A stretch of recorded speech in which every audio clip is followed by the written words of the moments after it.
2-button character. Easy mode character. Carried by Falke. Takes no skill. 2-button DEP. Scrubby ass character.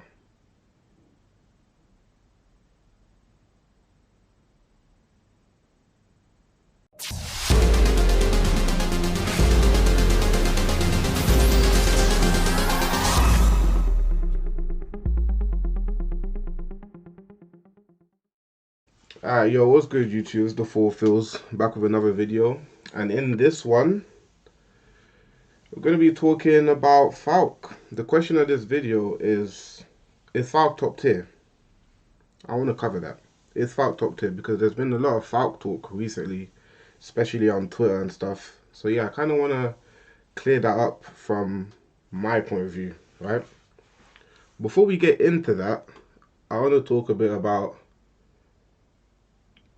what other people have been saying, right? And the over-exaggerations too, right? So these past couple of days since the new Street Fighter 5 update patch, there's been a lot of people talking about Falke in particular, right? A lot of people saying she's busted. A lot of people saying she's always been busted, and it's only now that there's been a light shining on her. Some people are saying she needs to be nerfed.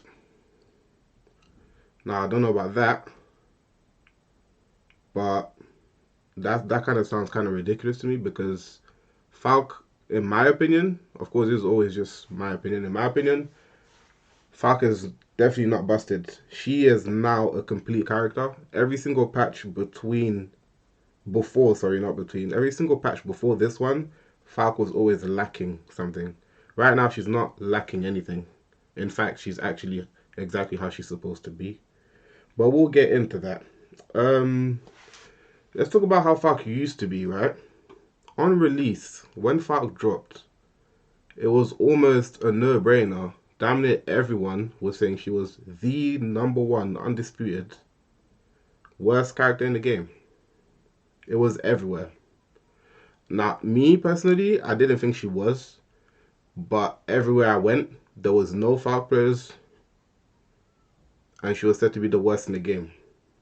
Now, she was a new release to Street Fighter, so again, her story wasn't great, so it's not like anyone was excited for the character either.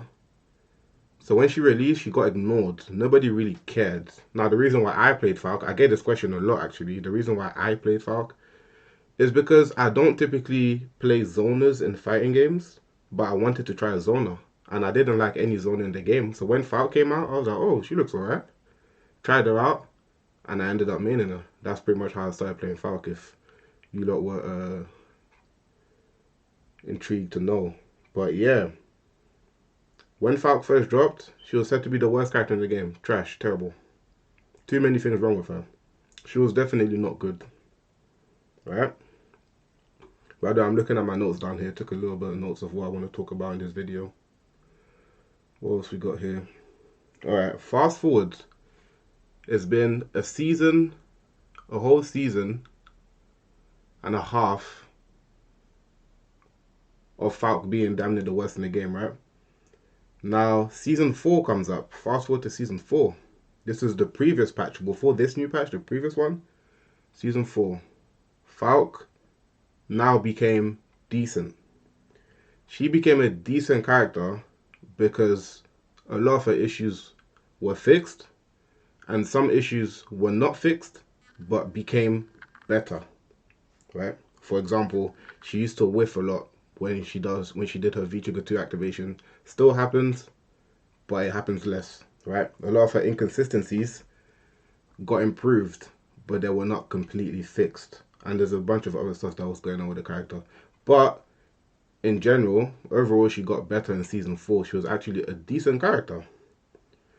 Now, when I say she changed from Season 4, when you look at everybody's tier list, she went from bottom 1 to around bottom 5.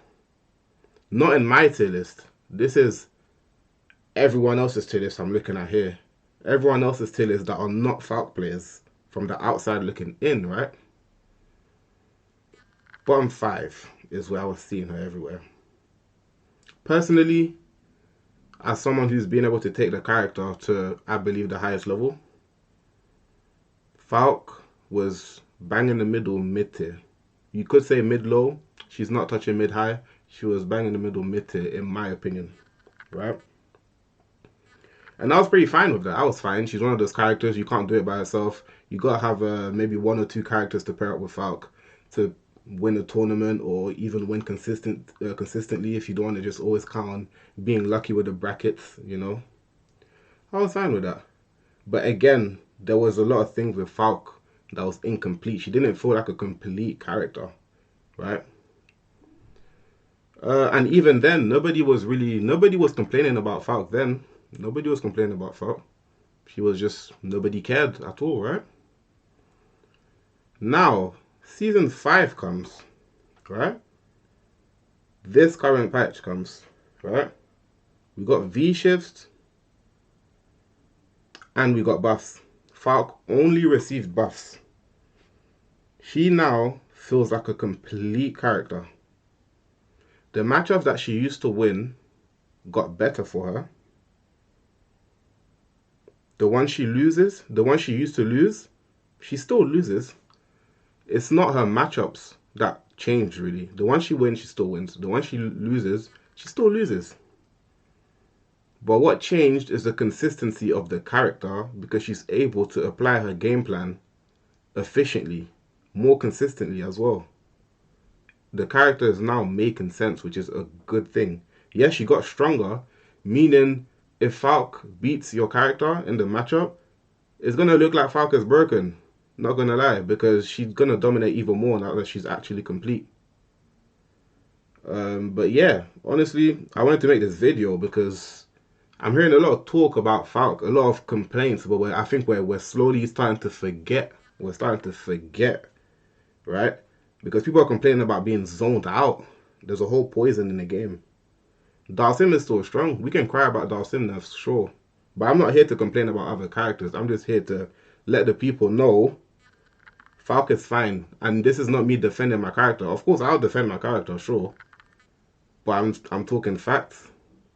You know? The matchup she loses, she still loses. So I don't see what the difference is. If you're losing before and you're losing now in a worse way, you should have been counterpicking with a different character in the first place. You know, her matchup hasn't really changed. Some of her hard matchups became a little bit easier, but that doesn't mean she wins now. She still loses. She's just a better character overall. But yeah, that pretty much just summarizes. I just wanted to come and rant a little bit, tell you guys how I'm feeling about what people are saying about Falke. Yeah, overall, I love the character, man. This is the best version of Falke yet, to be honest. And she's not touching top 10. She's not touching top 10. She has too many matchups that she still loses. I can name about 6, 7 characters off the top of my head that get the best of Falke in general. That's not top 10 caliber. High tier caliber, sure. But it's not top 10. She's not top tier. That concludes the video. Hope you guys enjoyed it. We out.